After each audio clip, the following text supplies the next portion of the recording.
There are actually 6 things that most people have no idea about vitamins I'm going to share with you today. Number 1, most megavitamin companies are owned by either big pharma, chemical companies, or food manufacturing companies, okay? These companies own the big brands. Bayer, for example, owns One A Day, and Bayer just bought up Monsanto, right? Pfizer owns Centrum and Emergency, which, by the way, I used to take this a long time ago. Clorox owns Renew Life. And then we have Nestle, the chocolate company that owns Garden of Life, Puritan's Pride, Pure, Douglas Laboratories, Wobenzyme, Solgar, Nature's Bounty, and quite a few others. You know, sometimes I'm criticized for having my own line of vitamins. And I always ask the person, would you rather buy your vitamins from a drug company, a chemical company, or a food manufacturing company, or maybe a marketer? Chances are they're not probably focused on getting ingredients from soil that is really, really nutrient dense. I mean, one of our products, the wheatgrass juice powder, I flew out to the farm where they grow this incredible product on a 1,000-acre organic farm on an ancient seabed where the soil is so rich in trace minerals versus using a chemical-based vitamin versus a food-based vitamin. And so even though some of these companies have these very pure and standardized ingredients and great manufacturing practices, the key is, where do you get these ingredients? And is it possible to know what individual is behind these huge brands, to listen to their viewpoint on these really key topics? All right, number 2, 95% of all vitamins sold are made synthetically, okay, from chemical companies. That means they're made from petroleum, they're made from chemicals, coal tar. They do not come from things that are grown at all.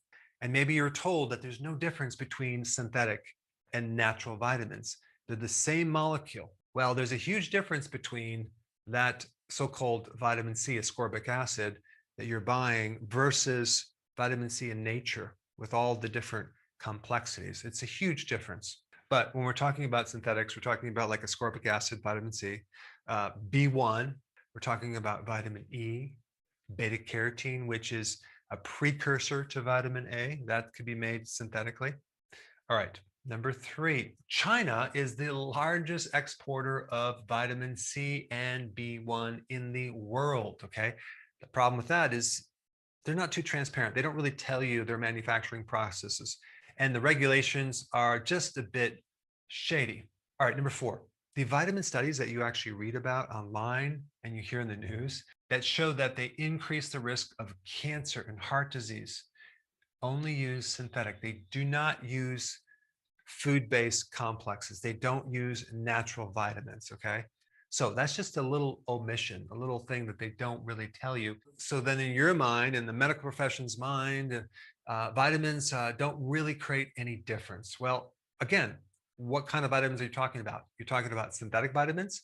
Well, like I said before, there's a huge difference. Now, I'm not against synthetic vitamins used in short-term type things for maybe detoxes, but other than that, you shouldn't be taking them long-term for your maintenance or your health. Number 5, whole food concentrates, okay? So you're taking this, maybe like a beet leaf extract or some other plant, and you're concentrating it. It could also be a glandular tissue, okay? And that's called a whole food concentrate. And then if you look at the amounts of vitamins or nutrients in a whole food concentrate, they're much lower than synthetics.